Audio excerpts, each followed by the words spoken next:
Welcome to my channel. என்ன பண்ணிக்கிட்டு இருக்காங்கன்னு பார்த்துட்ருக்கீங்களா? பாவை நான் சூடு பண்ணிக்கிட்டுருக்கேன். அதாவது புர்ஜி பாவ், மும்பை ஃபேமஸ் புர்ஜி பாவை தான் பண்ண போகிறோம். முட்டை பொரித்து இந்த பாவை கூட சாப்பிட போகிறோம். ரொம்ப நல்லாயிருக்கும். அதை எப்படி பண்ணலான்னு பார்க்கலாம். அதுக்கு தேவையானது என்னென்னு பார்ப்போம். அதை நல்லா பாவு சூடு பண்ணிவிட்டு அது கூட வச்சு சாப்பிட்டா ரொம்ப சூப்பராக இருக்கும். நல்லா செமையாக இருக்கும். பாவை நல்லா சூடு பண்ணிவிட்டு தட்டில் புரிஞ்சி எடுத்து வச்சு ரெடி பண்ணிவிட்டு இது ரொம்ப நல்லாயிருக்கும். பாருங்கள் எவ்வளோ அழகாக இருக்குது. நல்லா சுட சுட புர்ஜி பாவ் ரெடியாக இருக்குது. இந்த புர்ஜி பாவ் பண்ணதை எப்படி பண்ணணுன்ட்டு அதுக்கு என்னென்ன தேவைன்னு பார்க்கலாம் வாங்க. நான் ஒரு 4 வெங்காயம் எடுத்திருக்கேன். தக்காளி பழம் 2 எடுத்திருக்கேன். பச்சை மிளகா ஒரு 5 6 7 தானே எடுத்துப்பேன். கொத்தமல்லி இலை இதெல்லாம் இப்போ உரித்து கட் பண்ணணும். இதை எடுத்திருக்கேன். ஒரு 6 முட்டை எடுத்திருக்கேன். 6 முட்டை எடுத்தாச்சு. இதை ரெடியாக வச்சுருக்கேன். இப்போ இதெல்லாம் க்ளீன் பண்ணி கட் பண்ணணும். இதை வெங்காயம்லாம் தொலியை உரிச்சிட்டு க்ளீன் பண்ணணும். அந்த வெங்காயம் தக்காளி பழத்தில் உள்ள அந்த கம்பு மாதிரி இருக்குல்ல அதெல்லாம் எடுத்துகிட்டு இதை ரெடியாக வச்சுட்டேன். பாவும் ரெடியாக வாங்கி வச்சுட்டேன். ஃப்ரெஷ்ஷாக கொண்டு வருவாங்க வாசலில். அதையும் நான் ரெடியாக வாங்கி வச்சுட்டேன். நல்லா சாஃப்டாக இருக்கும். பாருங்கள் எவ்வளோ சாஃப்டாக இருக்குது பாருங்கள். இப்போ எல்லாமே ரெடியாக இருக்குது. நம்ம இதெல்லாம் வெங்காயம்லாம் வெட்டி ரெடி பண்ண வேண்டியதுதான். முட்டை பொரிக்கணும், அதாவது புரிஜி பொரிக்க போகிறோம். இப்போ 2மே ரெடி ஆகிட்டு இப்போ பொரிஜி பண்ணோன்னு சாப்பிட வேண்டியதான். ரெடியாக ஃப்ரெஷ்ஷாக வாங்கி வச்சுட்டேன் நான். நல்லா சாஃப்டாக இருக்குது பாருங்கள் எவ்வளோ சாஃப்டாக இருக்குது. ஸ்பஞ்ச் மாதிரி இருக்குது. வாசல்லே வருவாங்கள்ல பாவக்காரங்க, அவங்கள்ட்ட வாங்கி வச்சுருக்கேன். கொத்தமல்லியை நான் பொருசாக வெட்டியாச்சு. வெங்காயமும் பொருசாக தான் வெட்டணும். 4 வெங்காயம் எடுத்துருக்கேன். அதை பொருசாக கட் பண்ணி எடுத்து வச்சுக்கலாம். தக்காளி பழம், அது வெங்காயம் வெட்டியாச்சு. வெங்காயம், பச்சை மிளகாய், தக்காளி பழம், கொத்தமல்லி இலை. இப்போ தக்காளி கட் பண்ணிக்கிட்டு இருக்கேன். தக்காளியும் வெட்டியாச்சு. இப்போ மிளகாவும் நல்லா பொடிசாக தான் வெட்டணும். எல்லாமே ரெடி ஆகிட்டு வெங்காயம் வெட்டியாச்சு. மிளகாய், தக்காளி பழம், மஞ்சள் பொடி, மிளகாத்தூள் எல்லாமே எடுத்துகிட்ருக்கேன். இப்போ சட்டியில் எண்ணெய் விட்டு காய விடணும். எண்ணெய் நல்லா காயணும். இப்போ இந்த வெங்காயத்தை நல்லா எண்ணெய் காஞ்சிட்டுக்குள்ள அதில் போட்டு நல்லா வதக்கணும்.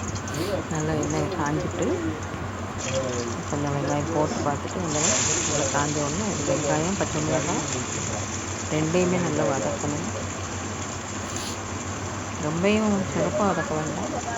கண்ணாடி பழத்துக்கு வந்தாலே போதும். இப்போ நல்லா வதக்கணும். நல்லா வதக்கிட்டு அதில் உப்பு போட்டே வதக்கிடணும். ஏன்னா சீக்கிரம் வதங்கணும்ல, அதனால் ஒரு சின்ன ஸ்பூனுக்கு 1 ஸ்பூன் வெங்காயம் உப்பு போட்டு வதக்கணும்.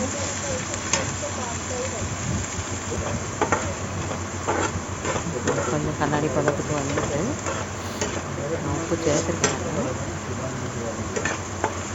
இப்போ இந்த டயத்தில் தக்காளி பழத்தை சேர்க்கணும்.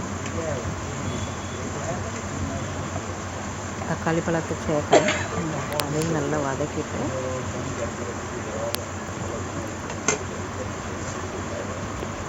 தக்காளி பழத்தை போட்டுட்டு நல்லா வதக்கணும்.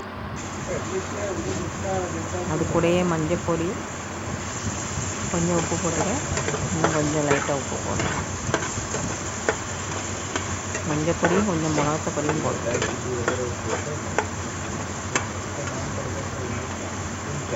மஞ்சள் பொடியும் உப்பும் மிளகாத்தூள் போட்டுட்டு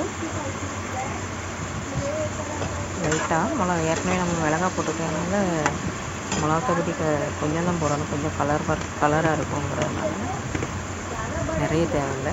ரொம்ப போட்டாலும் வெறிப்பாயிடும். மஞ்சள் பொடி கொஞ்சமாக தான் போடணும். மிளகாத்தூள், வத்தல் பொடி அதுவும் கொஞ்சம் கம்மியாக தான் போடணும். கால் டீஸ்பூன் போதும். இது பெரிய ஸ்பூனுங்கிறதுனால நான் கொஞ்சமாக தான் போட்டேன். நல்லா வதக்கிட்டு கொஞ்சம் தக்காளி எல்லாம் கொஞ்சம் சாஃப்டாக இருந்தோடனே நல்லா வதக்கணும். வதக்கிட்டு அதில் முட்டையை உடச்சி ஊற்ற வேண்டியதான். 6 முட்டையும் உடச்சி நல்லா முட்டை வேகம் பண்ணி கொஞ்சம் நல்லா கிண்டி விடணும். 6 முட்டையும் போட்டாச்சு. 1 போட்டு 6 ஆயிடும். 6 சேர்த்தாச்சு.